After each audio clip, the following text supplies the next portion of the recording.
Nubuat kehancuran negara Yahudi Israel.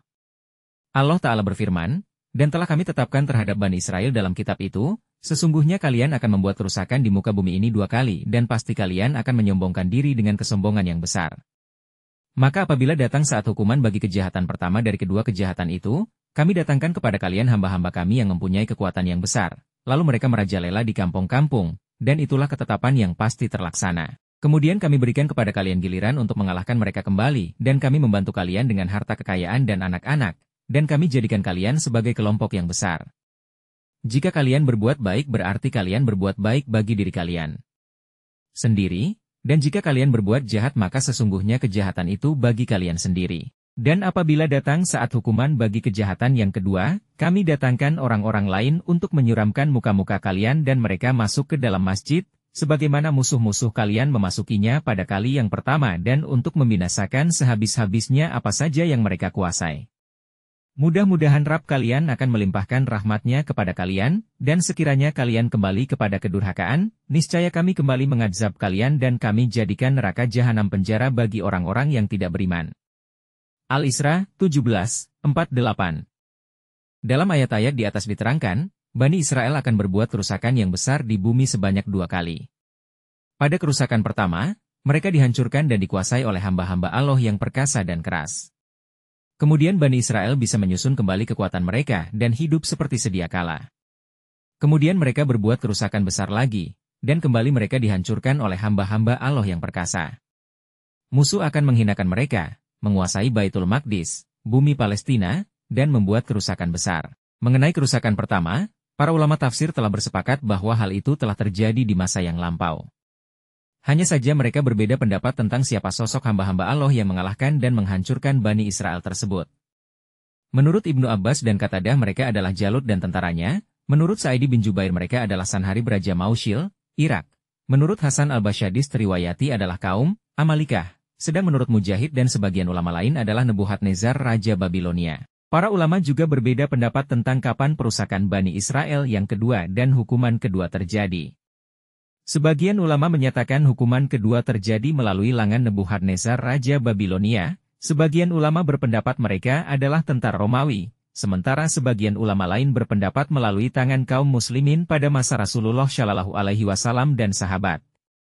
Sekalipun perbedaan pendapat para ulama tafsir mengenai perusakan kedua dan hukuman kedua cukup banyak, namun sebagian besar ulama tafsir berpendapat bahwa hukuman kedua ini juga sudah terjadi. Hanya beberapa ulama kontemporer saja, di antaranya Syaikh Basam Nahaj Jarrar dalam bukunya Zawal Istil 2022 Masehi, Nubuatunam Syutfatun Rakamiyatun, Keruntuhan Israel 2002 Masehi, sebuah prediksi kenabian atau, kebetulan, matematis belaka, yang menyatakan bahwa saat ini umat Islam tengah menantikan turunnya hukuman kedua atas Bani Israel.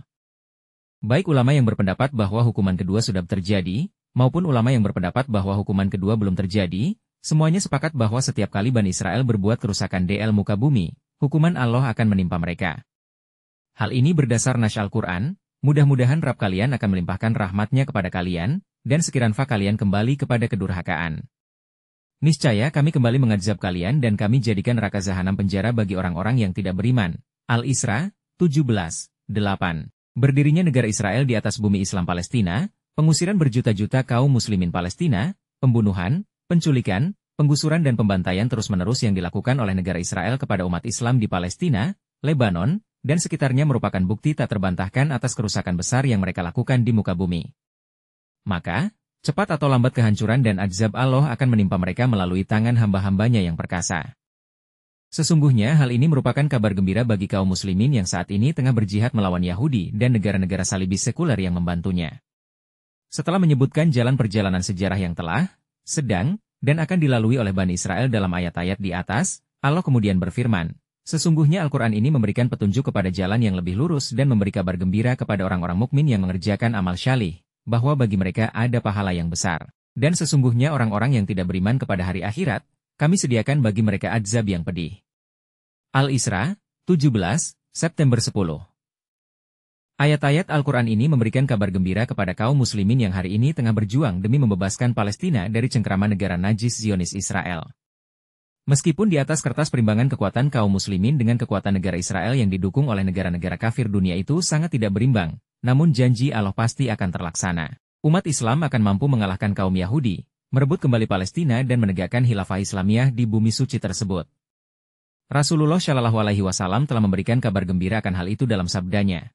Wahai Ibnu Hawalah, jika engkau melihat kekhilafahan telah turun di bumi Al-Maqdis, Baitul Maqdis, Palestina, maka itu pertanda telah dekatnya berbagai goncangan, kegundah-gulanaan, dan peristiwa-peristiwa besar. Bagi umat manusia, kiamat lebih dekat kepada mereka daripada dekatnya telapak tanganku kepada kepalamu ini. Pembebasan Palestina dari cengkeraman bangsa Yahudi dan tegaknya kembali khilafah Islamiyah di bumi para nabi tersebut akan dicapai melalui perjuangan senjata. Bukan melalui jalan pemilu berdasar sistem demokrasi, diplomas, di PBB, perundingan damai, atau jalan-jalan lunak lainnya.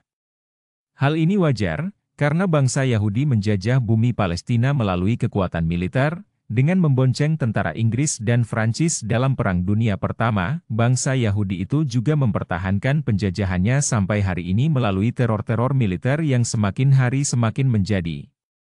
Maka sudah menjadi sunnatullah bila negara Israel hanya bisa diruntuhkan dengan kekuatan jihad fisabilillah yang benar sesuai syariat Rasulullah Shallallahu Alaihi Wasallam.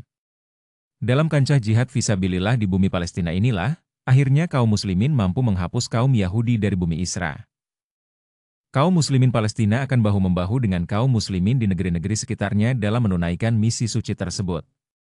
Mengenai hal itu Rasulullah Shallallahu Alaihi Wasallam telah bersabda, dari Salamah bin Nufail Al-Kindi ia berkata, saya duduk di sisi Nabi, maka seorang laki-laki berkata, ya Rasulullah Shallallahu Alaihi Wasallam, manusia telah meninggalkan kuda perang dan menaruh senjata.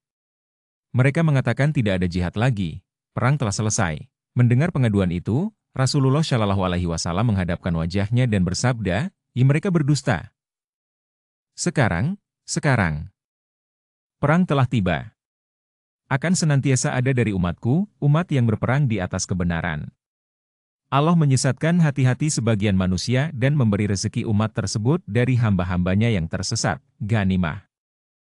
Begitulah keadaannya sampai tegaknya kiamat, dan sampai datangnya janji Allah. Kebaikan senantiasa tertambat dalam ubun-ubun kuda perang sampai hari kiamat. Dan Allah telah mewahyukan kepadaku bahwa aku akan diwafatkan.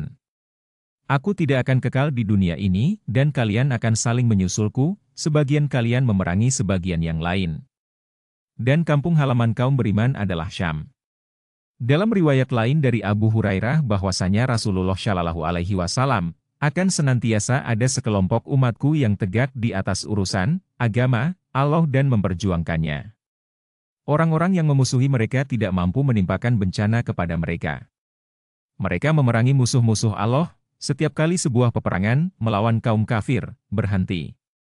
Mereka memerangi kaum kafir lainnya.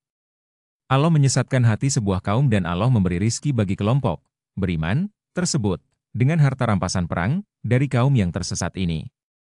Demikianlah sampai terjadinya kiamat yang bagaikan potongan-potongan malam yang gelap gulita. Mereka terkejut karenanya dan bersegera mengenakan baju besi mereka. Rasulullah Shallallahu Alaihi Wasallam menjelaskan, mereka adalah penduduk Syam.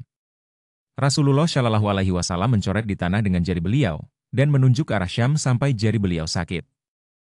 Peperangan melawan orang-orang Yahudi akan mencapai puncak, dan akhirnya saat pasukan Islam di bawah pimpinan Imam Mahdi dan Isa bin Maryam menghancurkan Dajjal dan pasukannya dalam pertempuran di Palestina. Dari Abu Hurairah bahwasanya Rasulullah Shallallahu Alaihi Wasallam telah bersabda, kiamat tidak akan terjadi sehingga umat Islam memerangi orang-orang Yahudi, lantas umat Islam membunuhi mereka sehingga orang Yahudi bersembunyi di belakang batu dan pohon, lantas batu atau pohon itu berkata, wahai Muslim, wahai hamba Allah, inilah orang Yahudi di belakangku, kemarilah, lantas bunuhlah ia, kecuali pohon karkat, karena ia merupakan pohon orang-orang Yahudi.